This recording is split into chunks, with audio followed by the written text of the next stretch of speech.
history. They say you can't spell STL without the hustle. This man must be the hustle then, because you can't spell STL history without this man here. Produced for all your favorite artists. A lot of crazy stories. Signed to a lot of your favorite artists. Man, it's so much we ain't got our time. I can write a book, but hell, he right here. Tarboy, what's up? What's going on, man? How you living, dog? I'm great now that you in the building, man. We just gonna dive into it. I know I recently did the interview with Ebony Eyes. She talked about the situation with Capital. The crazy thing is, well, y'all was signed with Def Jam. Yeah, like you got to think about this. Like her situation was Capital. You know what I'm saying? But the Track Boys situation was with Def Jam. Quan's situation was with Arista.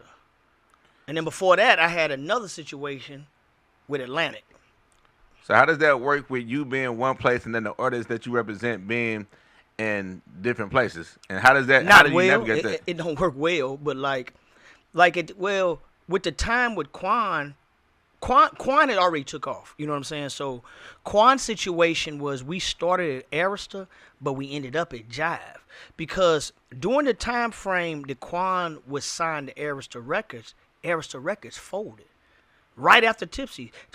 We were signed to Arista, but Quan's album came out on Jive Records during that time. And during that time after that is when Ebony ended up at Capitol. So with that situation with the label folding, that's when everybody got shifted. Yeah, everything got, like, at that point when a label folds, everything gets shifted. You know what I'm saying? Like, anybody that had furnishing deals. See, for people who don't know is, when you're a production company, you know what I'm saying? When you are meaning a smaller record label, basically what you're doing is furnishing your artists to that major label for them to put out.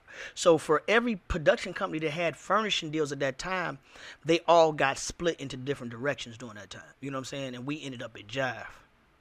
So and this is just me being a naive person not in the industry. Why couldn't everybody? Why couldn't y'all? Why couldn't Quan, Ebony Eyes, Tarboy stay on the same label? Because Ebony at that time, Ebony wasn't signed to a label. Quan was signed to a label. We were furnishing Quan to Arista because Arista at that time owns the rights to Quan. You know what I'm saying? Then during that time frame when L.A. Reid left, L.A. Reid wanted the Track Boys over at Def Jam. You know what I'm saying? During that time period, Ebony Eyes ended up at Capitol Records through our furnishing there. Understood. So after that, Tipsy drops on a totally different label. How does that change the path of his career, or it doesn't? It changed the path of, in my opinion, Quan being shifted to Jive Records changed the path of everybody's career. It changes the path of Quan's career because now, once Arista folds, the people who we were doing business with, he doesn't even have the same A&R structure. He doesn't have the same CEO, the same marketing people, the same promo. The people we grew with that knew Quan were no longer there. You kind of see what I'm saying? Then on top of that, Ebony's situation should have been that where she ended up at Arista too, right off of that. You kind of see what I'm saying? But that shifts the whole game. When a record label folds, it's a lot of things that can happen that can be very negative. You know what I'm saying? Yeah, 'cause she mentioned the situation with the A&R at Capitol, and I guess when everything shifted and everybody, so you might have to be in L.A. for Def Jam, Quan might have to be in New York for his label, and now she's just pretty much by herself, like more in a vulnerable position, like with Capitol, but it wasn't anything intended. It was just all just the way the cards were dealt because. Yeah, like the music, like with that situation with the A&R, I didn't never know nothing about that. You know what I'm saying? That's something that was never shared with me, so I don't know nothing about that. You know what I'm saying? And then number two, it's like the music business is the music business at the end of the day. You know what I'm saying? It's always business. Like a lot of times, from my standpoint, and far as like the way producers and CEOs carry themselves from back in the day, a lot of times we became too personal with certain acts. And what I mean by like that is you can sign artists and they become actually family to you. Then at that point, the decisions that you have to make in this business are business though. You know what I'm saying? They ain't never personal. And sometimes when those things get mixed, you know what I'm saying, a lot of shit can happen. And like just being in it for 20 or something years, I understand now the difference between business in this game and when it's personal. And growing up in St. Louis, a lot of times, a lot of situations become personal because we all come up together. You know what I'm saying? When a lot of times the business just pans out the way the business pans out. You know what I'm saying? Now, speaking of the business here in St. Louis, we're definitely, I guess, on a new wave. We got Sexy Red, we got Smino, we got Metro Boomin. The eyes are back on St. Louis again now. What's your take on the St. Louis sound?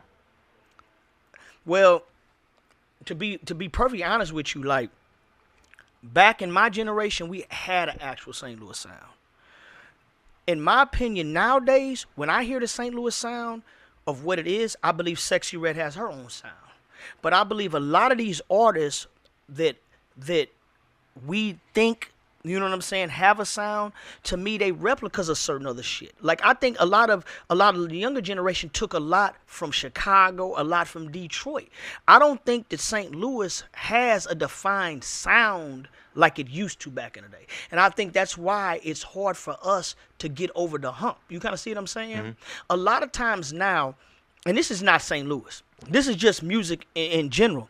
A lot of artists now are not artists. They just great karaoke singers or clones. Meaning like you think that you're an artist because you sound like somebody else. But you really just singing karaoke or you're a clone. You don't have nothing that signifies you as being an individual. And I think that music has to get back to the individuality, period. I just don't think that's just a St. Louis problem. I think that's a hip-hop problem in general. So when you talk about the St. Louis sound, I feel like Atlanta took our sound. Like when Future was here for a few years, he heard what we did with Nelly. He heard a lot about the rap singing and went back to Atlanta with it. But I don't think that's what happened. Like I think Future is his own individual, because during the time when Future was here, you'd have to play me the songs that sound like that. You know what I'm saying? Like it's easy to say that somebody took something when, okay, what really popped him and what really was it? You know what I'm saying? The St. Louis sound wasn't heavy in the auto-tune. We wasn't heavy auto-tuning. Nelly wasn't auto-tuning. We wasn't doing none of that. What Future did with his sound is with the way Future sound. You know what I'm saying? Like, if you ask me, Future is more influenced by Wayne and T-Pain than he was just us. You know what I'm saying? Like, I believe Future's an individual that was able to do what he did. You know what I'm saying? You got to think. Every artist, after somebody does something, is going to say that they got it from somebody. Because if you look at it, Bone Thugs and Harmony was singing before Nelly. Right. So was Crucial Conflict in Chicago. So was other artists out here. So but that's a Midwest. So you could say that was a Midwest thing. The whole rap singing thing was a Midwest thing then. And then once we took it, we scored more touchdowns. Snoop was singing. Was it? Yeah, like you got to think his was more melodic. When you say singing, you're just talking about a more melodic thing. You know what I'm saying? Like you got to think. We might have impacted because Nelly is original. You know what I'm saying?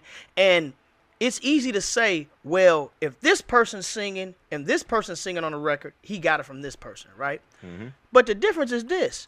It's 20 million singers out here. Do they all sound alike? Or do they all got their own style? Do R. Kelly sound like Trey Songz?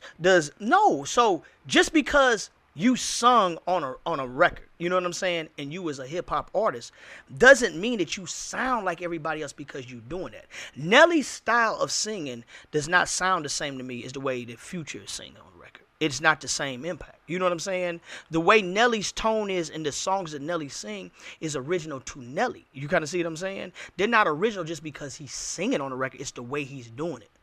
Now, what I'm saying is, though, is when certain artists break that wall, it makes other people more comfortable to do that. Okay, cool. Now that it's like Young Thug. It's like Young Thug wearing that skirt or that dress. Once he wore that dress, everybody like, thank God, I've been waiting all my life to wear a dress. Nah, I can't. Nah, niggas ain't waiting all their life to wear no dress. But So like, you see the point I'm saying? The point I'm saying is, though, I understand what you're saying, but that's a bad example. Yeah, I understand exactly what you're saying, but that's a bad example.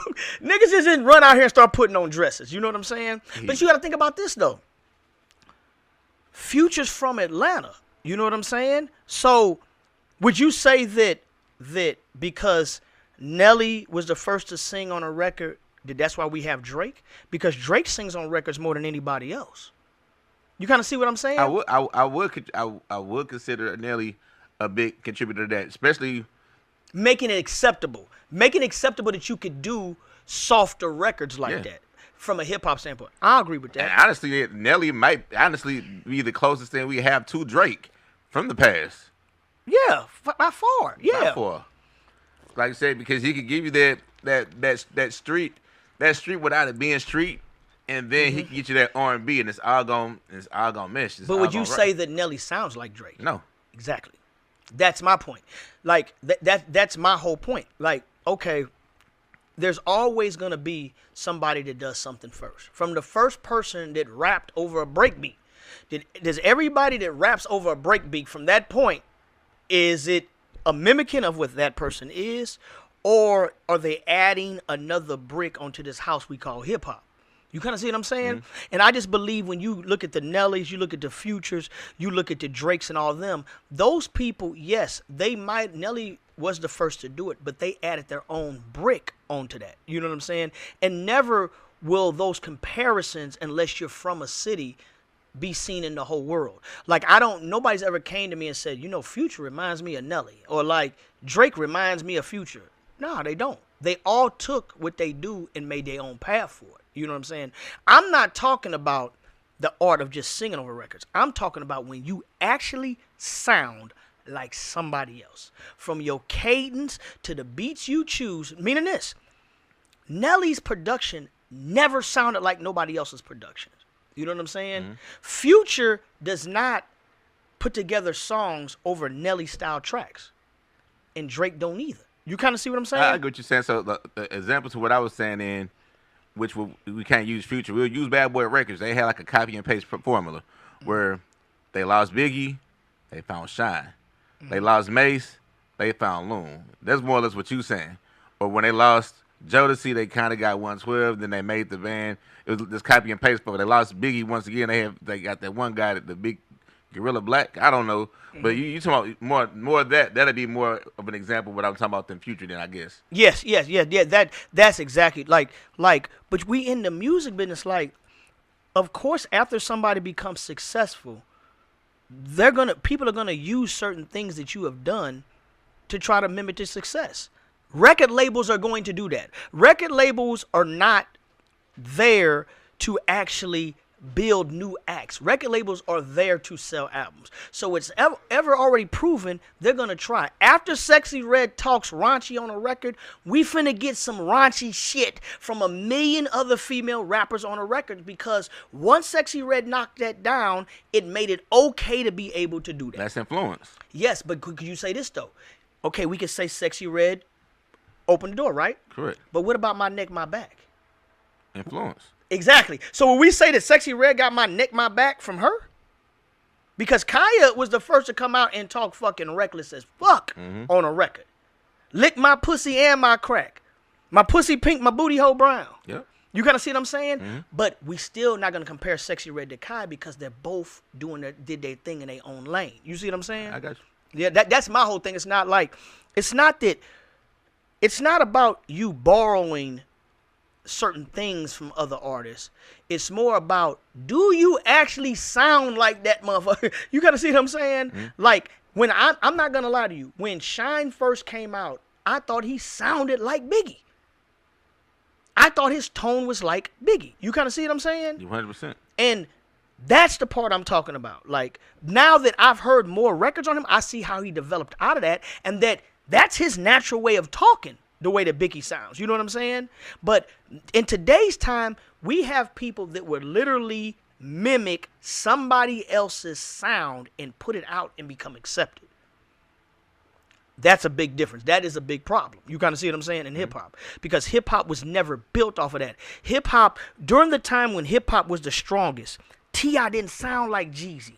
Jeezy didn't sound like Nelly. You know what I'm saying? Nelly didn't sound like Snoop. Snoop didn't sound like Scarface. Scarface didn't sound like Method Man. They don't sound like each other. You kind of see what I'm saying? Yes. And that's what's important in regions and the separation, because we could actually listen to music from different regions and be like, damn, I like that West Coast shit. Damn, I like the way Jay-Z did that East Coast shit. Damn, I like the way Outkast came out in the South. Damn, I like what Luke and Rick Ross and them doing down there in Miami. Damn, I like the way the Ghetto Boys sounded, or I like the way so-and-so sounded down there in Texas. Damn, I like the way Twista represents Chicago. You kind of see what I'm saying? Yeah. Everything had its own region, its own sound. Now, that shit's all blended. You kind of see what I'm saying? I got you. Now, so you saying that's what's hurting the game? Is that a hurt or is that a help? That's a hurt. That's a major hurt. You know what I'm saying? Like, I think that's hurting the game. I think that regions not being defined by the way their hip-hop is kind of hurts. You know what I'm saying? Now, it's cool to have one or two songs that you might veer off from what your norm is, but I don't feel like that we have, like right now, I feel like we don't have that core East Coast sound that we grew up on. You know what I'm saying? I feel like the West Coast is doing well sustaining their shit. I feel like the South is doing well sustaining their shit. But I don't feel like that we have the core East Coast and we don't have the core Midwest representation that we need right now. You know what I'm saying? I feel like I disagree. Like you said it yourself best. Like, where St. Louis, we kind of adopted that Detroit or the Chicago, and that maybe just be the Midwest sound right now, because they also got it in Kansas City. Maybe drill is just Midwest. But the real Kansas City sound like Mac Dre and them. And it do. Like Oakland and the Bay. Just straight West Coast. Yes, that's because a lot of people migrated there. You know what I'm saying? And what you said is we adopted Detroit and Chicago. You're right. We adopted a different sound. But we sold millions of records off of this sound. We had St. Louis throughout this country was known to put out great dance party records that were universal. And those records is what the rest of the country accepted us for. They even, they loved us. When we used to travel and Nelly would come on, even Quan and Chingy would come on. I don't care if you're in Vegas. I don't care if you're in Cali. I don't care if you're in Texas. I don't care if you're in Atlanta, you're in Miami. They loved us for that. We got away from the core reason why the rest of the country accepted us and loved us when we was making music. You know what I'm saying? It's cool to adapt another image or another way. But you got to understand, Detroit got Detroit.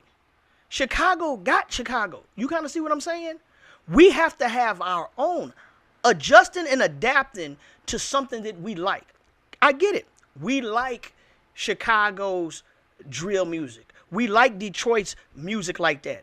But it's something to like something and then always come in and say, okay, well, I want to sound like that. I admire a ton of producers. I'm never going to make music that sounds like them. I just didn't grow up in that era. I don't make tight beats. You gonna see what I'm saying? I make beats that sound like what I would do. I can like somebody and not steal from them. You kind of see what I'm saying? I can admire from a distance. That's what makes everybody original and makes it creative. You kind of see what I'm saying? Gotcha. Now, Tipsy, that's going to feed Jive forever, man. So when you talk, people, even if they don't listen, you got credentials that outweigh a lot of people's credentials just off one record alone, because not only did that song last by itself, but then it just got picked up and scored another touchdown. That was a blessing. That's a blessing. Another touchdown. That's a true blessing there.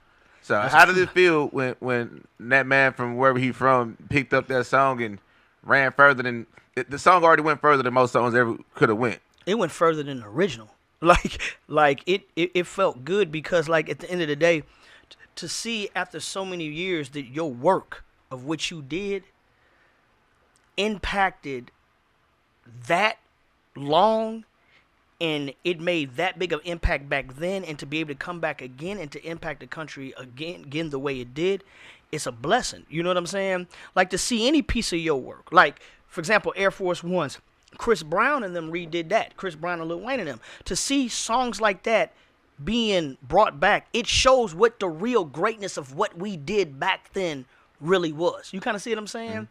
It like whether Tipsy feeds me forever, because it's a lot of other records I get out there that nothing as big as Tipsy record I ever did, of course that. Correct. But it's a lot of records like I done did D12 Eminem, we done did, you know what I'm saying, 112, I done did Po Folks for Nappy Roots, we done did Air Force Ones for nothing. So it's a lot of records out there that generate royalties and generate streams, but to see that somebody thought that much of that record to regain it and to go ahead and put it back out and it once again be able to reach #1 status, shit, like that shit just doesn't happen normal in the music business.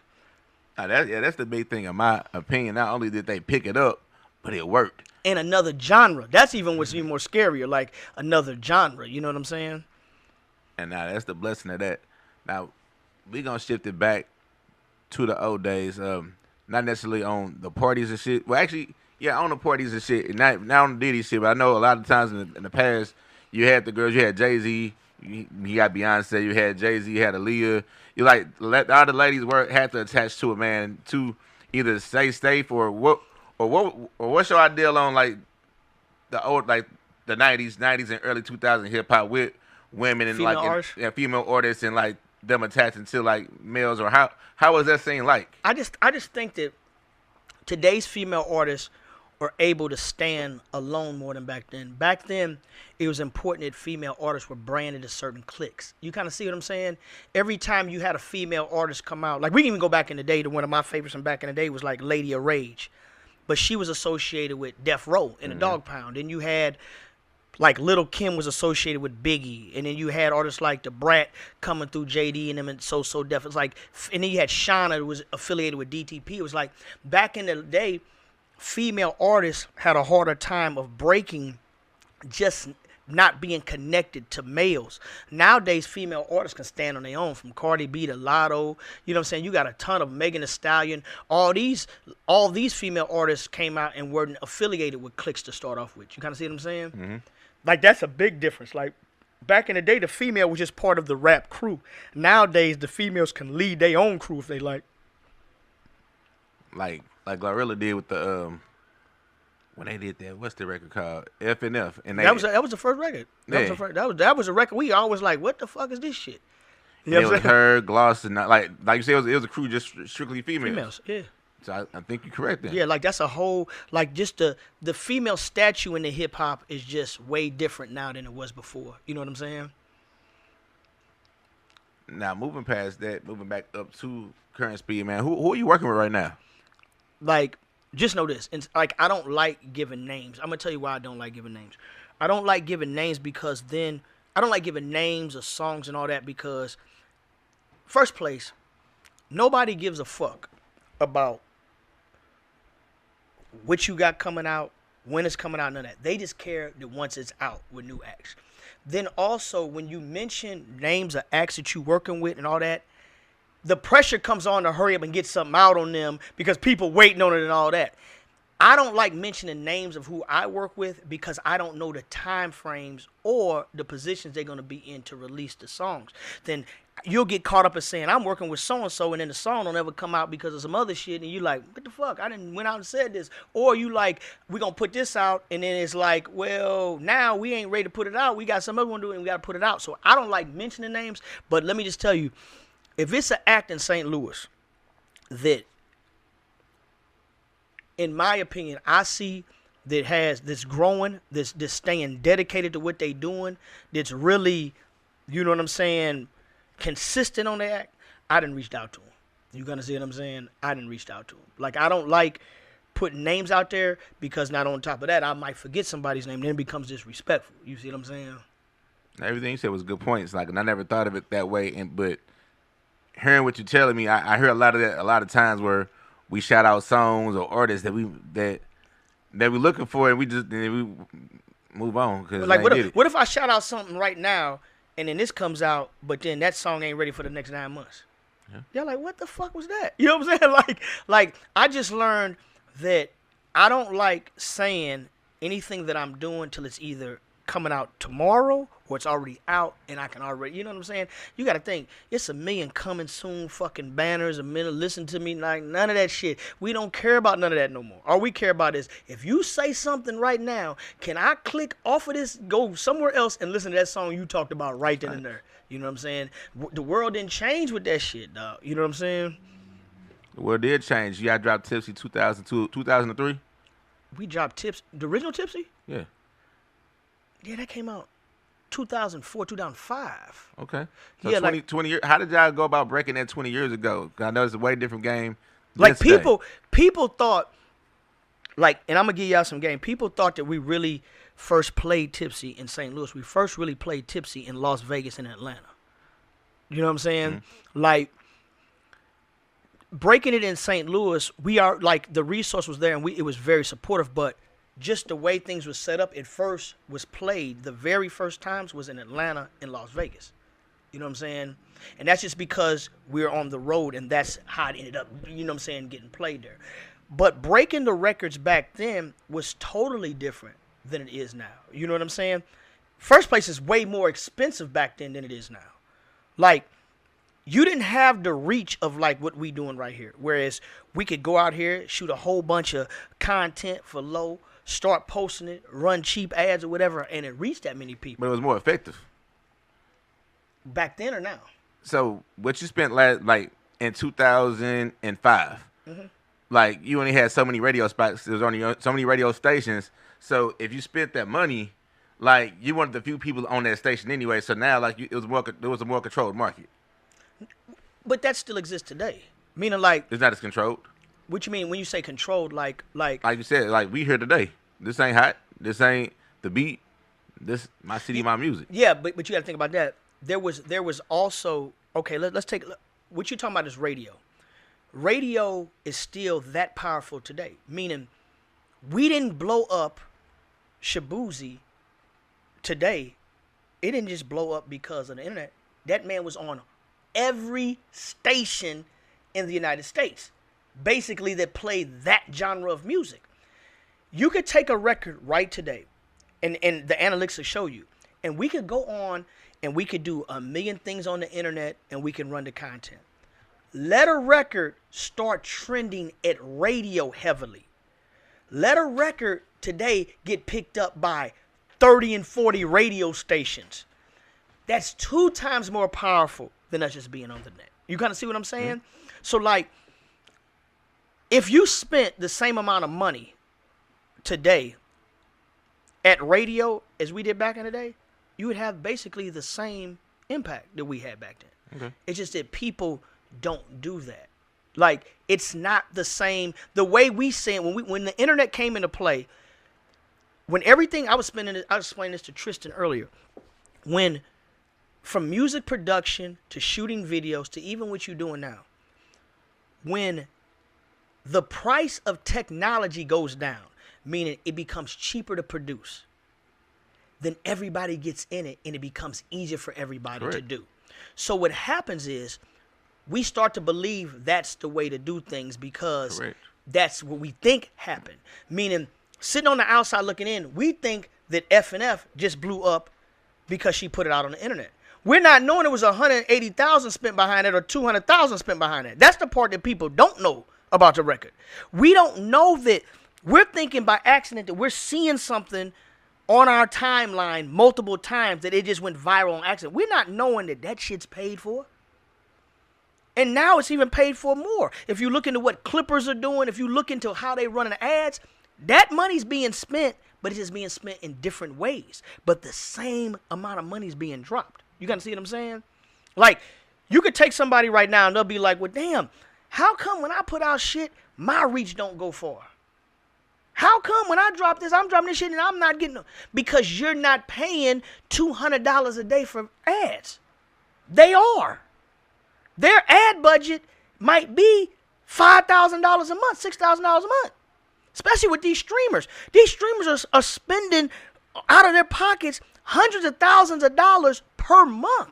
That's why we seeing them constantly back to back to back to back to back to back to back. Whether it be seeding is where you getting seeding on certain blogs, whether it's paying they clippers, all that.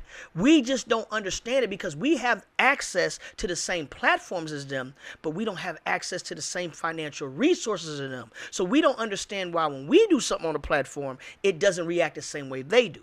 You kind of see what I'm saying? I do. You should know that. You in the business, you know it. You know it. You knowing what's going on. Nah, so 20 years ago when y'all played in Vegas, y'all played in LA, did y'all just walk into the station and y'all walked into the club and said, play my record? How did things work back then for those that don't know? Okay, back then, here's something else. Y'all have the same access to what we did. We developed personal relationships with DJs. It just wasn't local DJs. We developed personal relationships like JD. Matter of fact, So Def had their own DJ mix show marketing people. You kind of see what I'm saying? So those relationships. Then we had relationships with the core DJs, with Tony Neal and them. We had relationships with DJs out here. And on top of that, we had money. You kind of see what I'm saying? So back then, we never asked. Just so y'all know, I went to clubs, a ton of them back in the day. I never so-called asked a DJ to play a record for free. And let me explain to you what that means. A lot of times it wasn't, oh, here go $100 to play my record, but here go a bottle of Moet. Here go this. I'm in a strip club. I'm a tip the girls $1,000, $2,000 while I'm in there. We were generating markets and we were generating money for the clubs we went to. Every DJ was getting something in response. We never asked for nothing for free. We understood the way the game was played. We was taught differently about the game. Nowadays, people expect stuff for free. You kind of see what I'm saying? And even with the DJs, do I think that the DJ should play more local shit? Hell yeah. But are the local artists attacking it the way we did? No, not at all. The DJ's job that we understood is not to break St. Louis artists. A local DJ's job is not to break St. Louis artists. His job is to keep the dance floor packed so the club can sell more liquor. That's his job. If your record helps him do that, then you should get it played. If your record is a charity event, then no, it shouldn't get played. But his job is not to break St. Louis artists. See, I understood that from back in the day. I understand a DJ's position. A DJ does not want any downset in the time he's on that floor. It's opposite. We had to play records at clubs back in the day to pick up a fan base. You don't have to play a record at a club today to pick up a fan base. You can force a DJ's hand to play your record. Get popular on social media. Let it go viral. Then his hand is forced to play your record no matter where you're from. It's the opposite. You're focusing on the club to break your record when in actuality, the DJs could break your record. I mean, you could break your record yourself with social media. Understood. You can see what I'm saying? 100%. Now, when so before Tipsy came out, did J. Quan already have his deal? No. Yes, J. Quan had a deal. J. Quan signed to Arista before Tipsy was even made. How does that work? Well, it was a guy. I'm going to give you an example. Back in the day, it was a guy. The guy's name is Myth Hits, right? Mm-hmm. So Myth Hits, when he found me because I produced 2 songs on the Young Bloods album, right? So back then, when the songs on the Young Bloods album was done, me and Myth developed a relationship. I told Myth I got this little dude I'm working with J. Quan.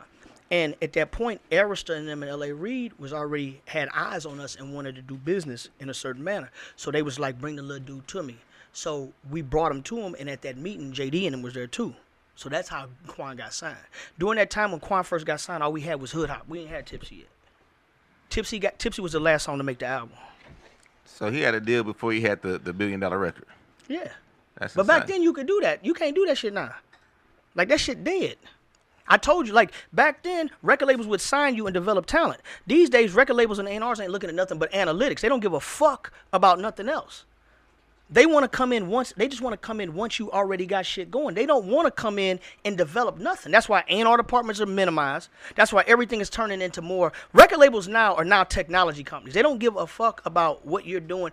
You can have the hottest song in the world and they don't care. They care about them numbers. Can we make money today, or how much money we got to put in to push you over the edge? We got to have more of this talk another day, man. I love having you in the studio. Hey, living legend from St. Louis. And I'm going to ask one more question. I know I probably should be cutting it short right now, but, like, when we think of Air Force Ones, we think of Nelly. Like, I was telling somebody earlier, I'm doing an interview with Tarboy today. Who was that? I think he produced Air Force Ones.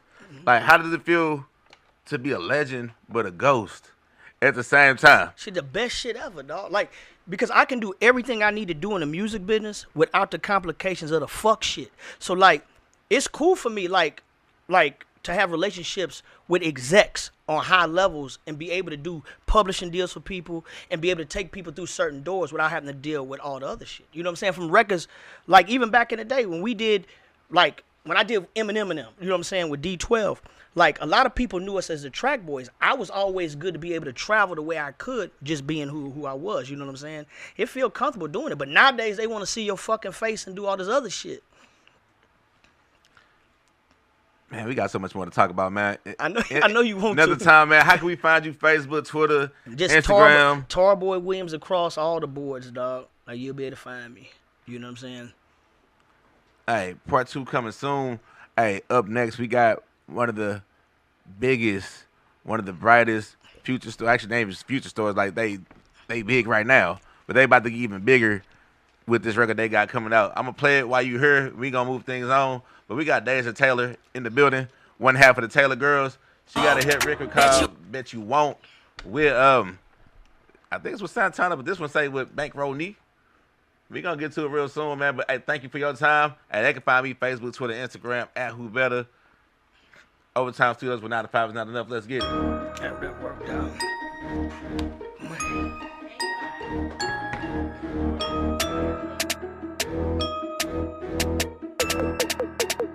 On a beat, make it boom. Hoes talk like they the biggest. Bitch, please simmer down. I'm a young, rich, boozy bitch, but I don't play, I'll walk you down. Motion, they ain't got a lot. I got paper, I forgot about it. I'm stiff, these niggas ain't got a shot. They say it's on site, what we talking about? I bet you won't, ho. Bet you won't, ho. Yeah. I bet you won't, ho.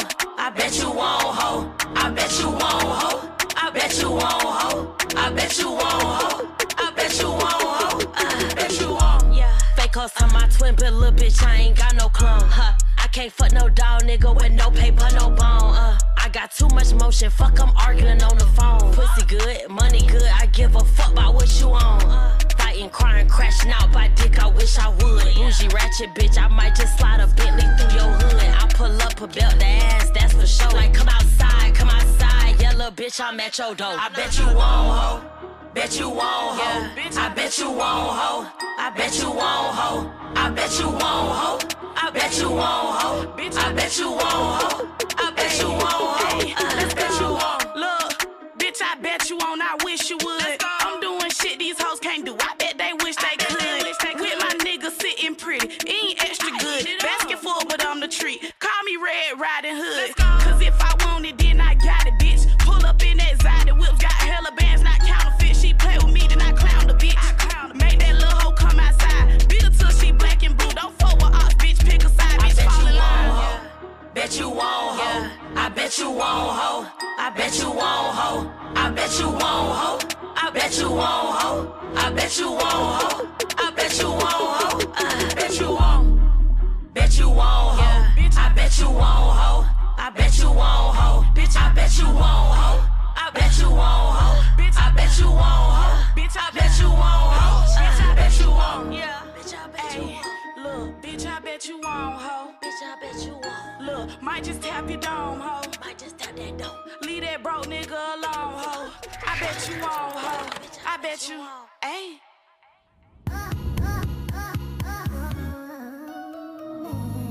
Yeah. Ice. Yo. Manish on the beat, shebang. All of my ops, they dead. Why do they gas me up? Where does it go? My head. How much I got? A lot. Don't leave again, I won't. Thinking of trying me, do like Bryson, pussy ass nigga, and don't. Can I forgive? I can't. What do I need? Some head. Shorty keep asking a date. She tryna finesse Polly Market for bread. Where's the beef? It's cooked. Where's the boy? He's booked. Don't even recognize none of these names at the top of the charts. I look. Am I upset? A bit. Last one you dropped was shit. I did press play on that hoe. Mid, skip. What should I take? A trip. Who should I take? His bitch. Tennis lessons with a Nike skirt on and her ass popping out. You're 6. Where's a goat? They need one. The mirror's right here. I see one. My nigga don't know how to pay me back, so he said next hat he catches a free one. What kind of clip? Extendo. What kind of switch? Not Nintendo. Y'all hanging out with friends though. They hanging out the window. What's up with gang? We back. What's in my raps? It's facts. She said she missed me, all caps. God, it ain't better than that. What's up with life? It's lit. But I know it get better than that. I know it get better than that. I know it get better than that.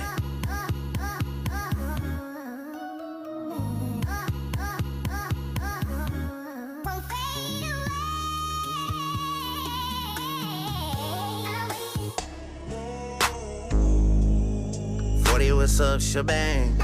All of my ops, they this. What am I now, possessed? How do I feel to refresh? Secrets I know got you stressed. Will I take those to my death? Haven't decided just yet. Yeah. 40, what's up, shebang? All of my ops, they this. Please don't put me to the test. They tryna get back on the net. I'm tryna get back in the flesh. Yeah.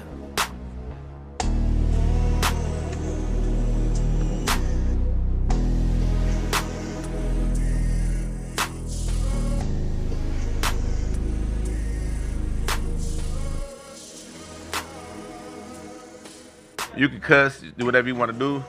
We straight. Oh shit! And our mics are already live, so we back into it. Overtime Studios with 9 to 5 is not enough. This your first time in St. Louis? It's my first time in St. Louis. So I gotta do this before you even get on and let you know where the fuck you at. All right. Hey, this is St. Louis, home of the world famous St. Louis Cardinals, 11-time world champs. Okay. Second to the New York Yankees, whoever they are. Home to the greatest home on turf, which is the St. Louis Rams. Won one of the best Super Bowls here. Got one stolen by Tom Brady 2 years later. That's another story. Home of the St. Louis Blues. They won a Stanley Cup back in 2019 or 2020. I ain't big on soccer.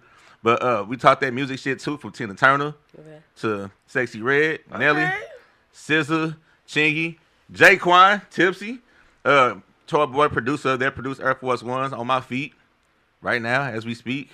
Smino, Metro Boomin, the #1 producer in St. Louis and Atlanta right now and in the world. Okay. Hey, welcome to my city, St. Louis. What's up with you? Okay, what up? And pop your shit. Where you from? What's your name? Pop your shit now. I'm from Atlanta. Home of the Falcons.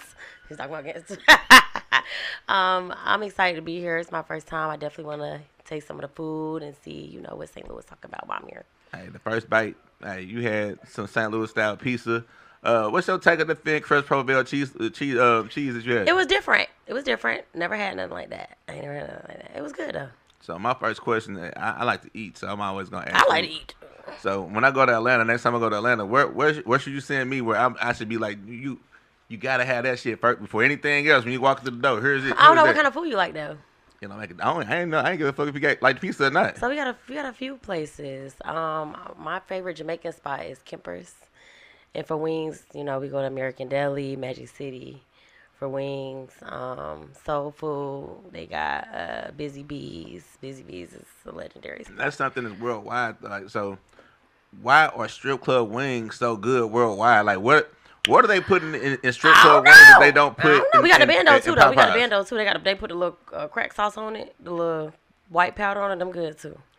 I'm saying it's worldwide though. Like any strip club, like if you go to our strip club, like our wings are top tier. No, they not. Atlanta known for wings, boo. I'm sorry. Atlanta got the best wings. I don't care what nobody say. We can go wing for wing, sauce for sauce, leg for leg. Okay, Atlanta got the best wings. We known for the wings. Every corner is a wing shop. That's true. So you here on this tour right now? You promoting one of the fastest growing records in the world right now. Yes, sir. And I bet you won't tell me what it's called. The song right now is called Bet You Won't. I just put out the remix featuring Saucy Santana. So that's what we're marketing right now. It's doing really good. Thank you to everybody that's supporting it, streaming it, doing TikToks to it. Shout out to all the radio stations that's playing it. I appreciate everybody. I'm excited. So before you was pushing this record, what were you doing before this record?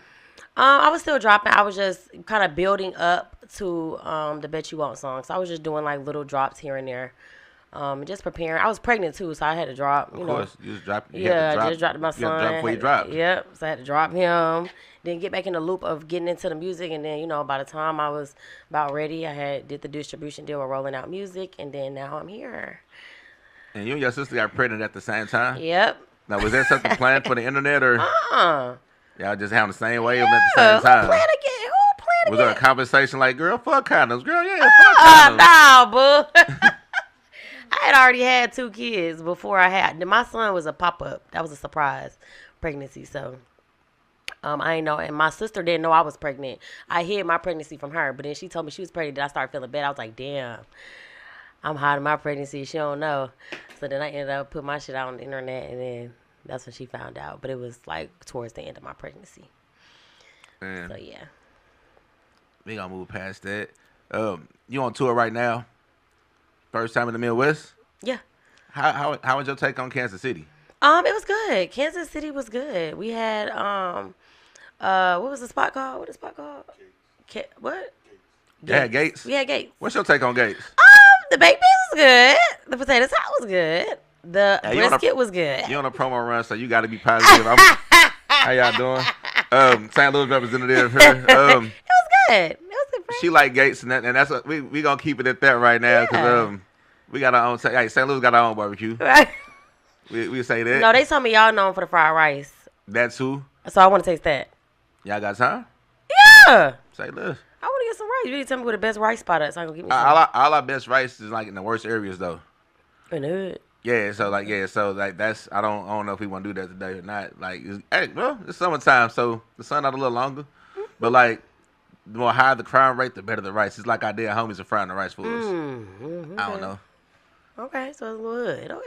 So after this Midwest rollout, what's next though? You got any major concerts coming up? Major projects? Yes, they are trying to put me on the Boss Man D-Lo and Young Miami tour that's out right now, so I'm supposed to be doing that. So you might be back here. Yes. Nice. Opening up. And then I got a project that I'm about to be dropping as well, a 6-song EP that I'm going to be releasing soon too. Besides the features you already got, will there be any surprise features on there that I don't can't be surprised? We working on it. Let's dive back to the past because a lot of people do know who you are. For those that don't, how did you get as big as you are now? Because like you pretty big.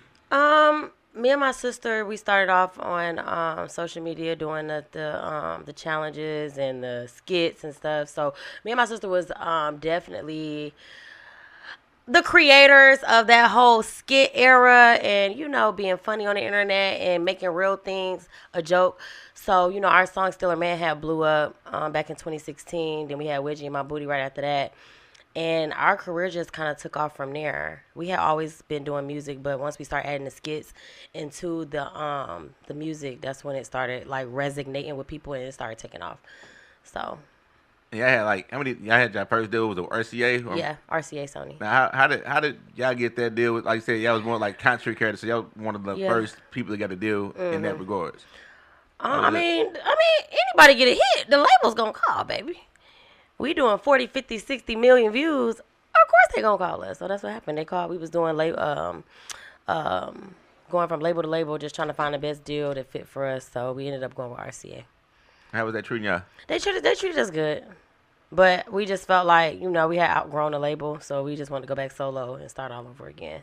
But then we got pregnant and all that, and then I just like, okay, baby, I'm gonna just do my own thing. And this is not a label you with now. This is more of a what type of situation is this? It's just a distro situation. I just got a distro deal with Rolling Out Music right now, so they just helping me and giving me label support and doing what they doing on their part, and they doing a good job. So from 2016 to present, what's different now that? So what do we have nowadays that we didn't have back then 10 years ago? Over a decade in this game. TikTok. That's what we got now that we didn't have back then. We had Musically, we had the Dub Smash, but we didn't have TikTok. TikTok is definitely one of the biggest growing platforms and one of the most easiest ways to market anything you got in any way. From the shops to the live to the just the regular videos, to the artists. You know, now you can put your music on TikTok and then you can pay creators to dance to your song or whatever, and they get paid a percentage. So it's like we didn't have TikTok back then. And that's the game changer now. Yes. So what was your game changer back? Like, I was already doing it before TikTok. Yeah. So what was it? What was your we game had, changer? as I said, we had Musically, we had the Dub Smash, we had Instagram and YouTube. So those platforms is what helped cultivate us. It was another one I can't remember. Was it Vine? Vine, yep, Vine. So those platforms really helped us in our career when we was coming up. So, and Triller, yes, Triller. And Triller, yeah. Yep, Triller. Forgot about them. Yep, Triller. Forgot about Triller too. Mm-hmm. Nah, but so TikTok, that's the one though. Yeah, That sure. That's the golden child. Mm-hmm. So what's your following on all these different platforms? I got a lot of followers. I think across all platforms, I'm looking at about probably like 4-5 million followers across every platform, and my insights on every platform, like, you know, I'm probably doing about 30 million, 40 million views a month, if not more. Nah, and you always live streaming too. So how does that work? Just always having to be ready at like you always got to be on your A game. Like you can't fuck up. Like, oh no, I fucks up. I don't give a damn about fucking up. I can't fuck up right now. I fuck up, man. Yeah, I don't give a damn. Because I feel like live streaming, the whole point of it is for them to get the authentic you. They want to see the fuck ups. They want to see the good, the bad, the ugly. And I think that's why, you know, my live streaming career has been doing really well, because it's not no editing. It's raw. And I pretty much record just about everything. So and you gotta stay ready. You gotta have somebody to comb your hair at a moment's notice. You gotta have that bottle of water. You gotta have your I be on there fucked up, looking crazy. I don't give a damn. I just be myself, and I think that's what they fuck with. But it's important to have a solid team around you when you're doing something like that 24/7. Yeah, you gotta have a team. Like, I got a cameraman, got two. you gotta. I'm streaming. I'm doing YouTube, Twitch, and Snapchat right now. That's hard. So yeah, you gotta be able to. You gotta have a team. I definitely couldn't do it without them. So for all the kids out there that want to be as big as you when it comes like to the streaming shit alone, what would they need starting out that they ain't gonna have that you already got the resources, you got a lot of that already. You have to start from scratch with the knowledge that you got right now, what can I do as a 16-year-old kid that want to be the next big streamer? So when I started Twitch, mind you, I've been doing Twitch for going on 2 years now. I started off my iPhone. And I started making money. Once I started making my first little couple dollars, then I started investing into getting more equipment and things like that. But the whole thing to streaming is grinding. You got to just be on there. You got to grind. You got to reach out to the clip pages, see if they can clip your stuff. You got to be fun. You got to be, you know what I'm saying, invest into who you are. Get with some of these bigger streamers. Pay them what they want. Get with them and stream, you know. You just got to be in the mix. I think a lot of people be scared to be in the mix, but you got to be in the mix to get to where you want. Is everybody use everybody to get to where they're trying to go. So I feel like, you know, coming up, if you just stay consistent, record, you know what I'm saying, you never know what's going to take off. You put it on TikTok, you never know what's going to take off. Start a clip page. There's so many ways to make money. There's so many ways to go viral now. So I just feel like there's no excuse. If you want to do it, just do it. Now, I ain't gonna use that short. Like, it seemed like you actually gained some hype when you sat down somehow. But how often do you get these short jokes? And give me some of the best ones. I just ignore it. Okay, I just let it rock because it just be like, you know. I just think that I'm 5 foot, but I feel like I'm a lady, so I'm supposed to be short. Like, I'm a lady. What do I need to be tall for?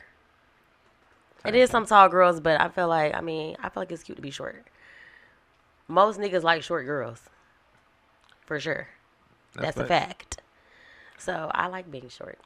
As a Capricorn, name some things about being a Capricorn. How you know I'm a Capricorn? You got over 5 million followers. You think I don't know who you are? You know what they're digging? He know what they're digging. Okay, what you finna say? Nah, but name some traits about a Capricorn that people get misconceived. Like, people think that this about a Capricorn, but I disagree with them. No, I think everything that people think about Capricorns is pretty much true. Like, we're very bossy. We bossy. Every Capricorn I've met is hustlers for sure. We gets to the bag. I feel like we're very, very like we love really, really hard. We definitely love hard. We're very caring, open-minded people. Let me see, and we are blunt as fuck, mean as fuck, rude as fuck. Don't give a damn. Say what we want to say. Yeah, my entire life I thought I was a Capricorn. Like, and then like the older I got, and the more I actually cared about zodiacs, I realized I was something greater. So I almost feel where you're coming from. Like my entire life, for like most of my life, I thought I was a Capricorn. Then I learned. I did my research. When your birthday? January 20th. So what you is, Aquarius? I'm the first one. Okay. So yeah, I mean, I'm with you. I wish you LeBron, all them, Martin Luther King, Aaliyah, and all them. But like, I discovered something greater in life. That's Michael Jordan, Oprah. Right. We just adopted Rihanna. I don't know how we did it, but we had an Aquarius meeting. Right. Rihanna's now an Aquarius. A lot of billionaire shit going on. A lot of great shit going on. So I be trying to play spades. When people be talking about they zodiac, I be playing spades and I be whooping their ass with it. Hey, we got this. Like, nigga, we only got like 20 Aquarius. It's like, a lot of successful Capricorns.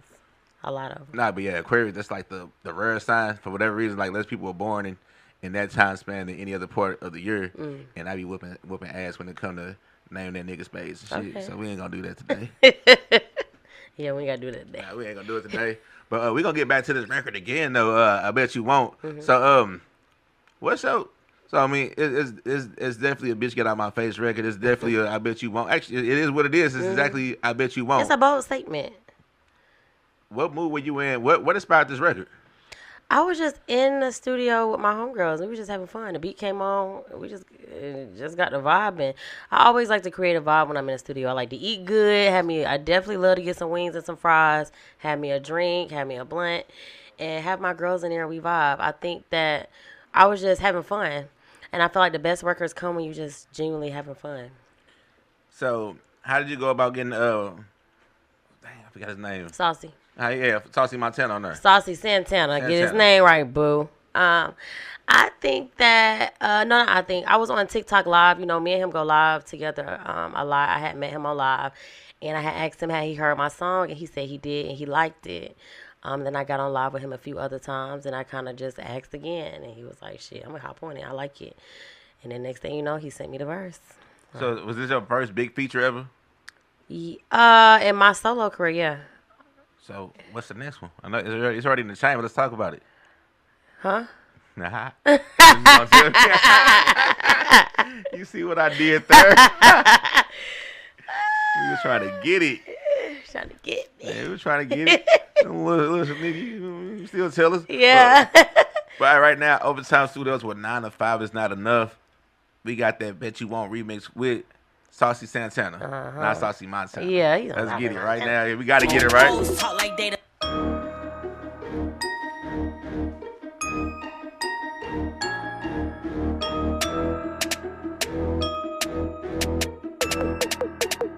On a beat, make it boom. Hoes talk like they the biggest. Bitch, please simmer down. I'm a young, rich, boozy bitch, but I don't play. I'll walk you down. Motion, they ain't got a lot.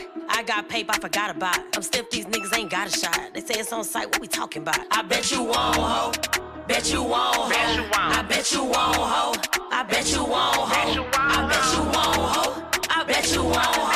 I bet you won't, ho. I bet you won't, ho. All that popping it on the net, bitch, please, I bet you won't. Think you can get the shit that I got? Girl, please, I bet he don't. Let me teach you how to turn a trick. Put you bitches onto a bed. I don't care what a fuck nigga got. When he up the scope, that's when you bread. I'm the one, y'all bitches too.